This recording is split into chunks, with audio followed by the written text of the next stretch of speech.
Hello दिगड़ियों, कैसे हैं आप सब। आज मैं पढ़ाई करने वाला हूं दोस्तों, आप भी देखते रहिए। हाँ दोस्तों, मैं आज हिंदी पढ़ने वाला हूँ, राख की रस्सी। आप भी सुनिए ये पोएम को। जब आपको अच्छी लगेगी तो लाइक सब्सक्राइब पक्का कीजिए दोस्तों, पक्का।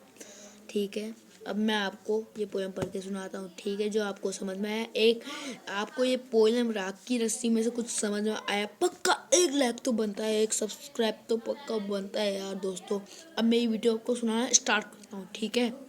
लोनप्पो तिब्बत के 32वें राजा सोनगो वेसन गापो के मंत्री थे। वे अपनी चालाकी और हादी जवाबी के लिए दूर दूर तक मशहूर थे। कोई उनके सामने टिका ना था। चैन से जिंदगी चल रही थी, मगर जब से उनका बेटा बड़ा हुआ था, उनके लिए चिंता का विषय बना हुआ था। कारण यह था कि वह बहुत भोला था। होशियारी उसे छूकर भी नहीं गई थी। लोनप्पो ने सोचा, मेरा बेटा बहुत सीधा साधा है, मेरे बाद इसका क्या चलेगा। एक दिन लोनप्पो ने अपने बेटे को 100 भेड़ें देते हुए कहा, तुम इन्हें लेकर शहर जाओ, मगर इन्हें मारना या बेचना नहीं। इन्हें वापस लाना 100 जौ के बोरों के साथ, वरना मैं तुम्हें घर में नहीं घुसने दूंगा। इसके बाद उन्होंने बेटे को शहर की तरफ रवाना किया।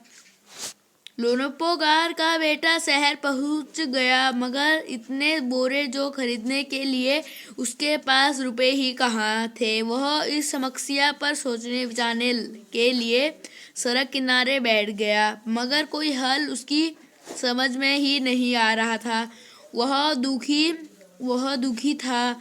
तभी एक लड़की उसके सामने आ खड़ी हुई। क्या बात है, तुम इतने दुखी क्यों हो। लोनप्पो के बेटे ने अपना हाल कह सुनाया।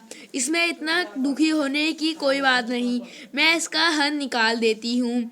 लड़की ने भेड़ों बाल उतारे और उन्हें बाजार में बेच दिए। जो रुपए मिले उनसे जौ के 100 बोरे खरीदकर उसे घर वापस भेज दिया। लोनप्पो के बेटे को लगा कि उसके पिता बहुत खुश होंगे, मगर उसकी आपत्ति पर उन्होंने ध्यान नहीं दिया। वे उठकर कमरे से बाहर चले गए। उन्होंने बेटे को बुलाकर कहा, पिछली बार भेड़ों के तो बाल उतार कर बेचना मुझे जरा भी पसंद नहीं आया। अब तुम दोबारा उन्हीं भेड़ों को लेकर जाओ, उनके साथ जौ के 100 बोरे लेकर ही लौटना। एक बार फिर निराश लोनप्पो के बेटा शहर में उसी जगह जा बैठा। ना जाने क्यों से यकीन था कि वह लड़की उसकी मदद के लिए जरूर आएगी, ना दिगड़ियों। और दोस्तों, अपनी मुश्किल कह सुनाई। अब तो बिना जौ के 100 बोरे मेरे पिता मुझे घर में नहीं घुसने देंगे। लड़की सोचकर बोली, एक तरीका है। उसने भेड़ों के सींग काट दिए। उन्हें बेचकर जो रुपए मिले उनसे 100 बोरे जौ के खरीदे बोरे लोनप्पो के बेटे को सौंपकर लड़की ने उसे घर वापस भेज दिया। भेड़ों और जौ के बोरों पिता के हवाले करते हुए लोनप्पो का बेटा खुश था। उसने विजय भाव से सारी कहानी कह सुनाई। सुनकर लोनप्पो बोले, उस लड़की से कहो कि हमें 9 हाथ लंबी राख की रस्सी बनाकर दे। अगले दिन लड़की ने 9 हाथ लंबी रस्सी बना तो ली, पत्थर के सिल पर रखा और जला दिया। रस्सी जल गई, मगर रस्सी के आकार की राख बच गई।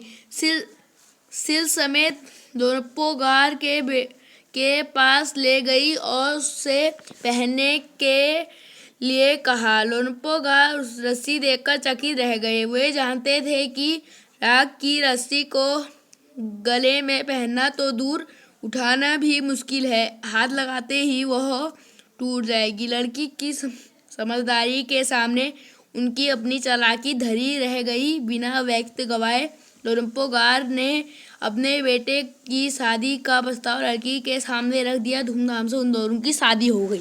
दोस्तों, जब आपको इस कहानी से कोई समझ में आया तो प्लीज़ लाइक करें और सब्सक्राइब करें। बाय दिगड़ियों।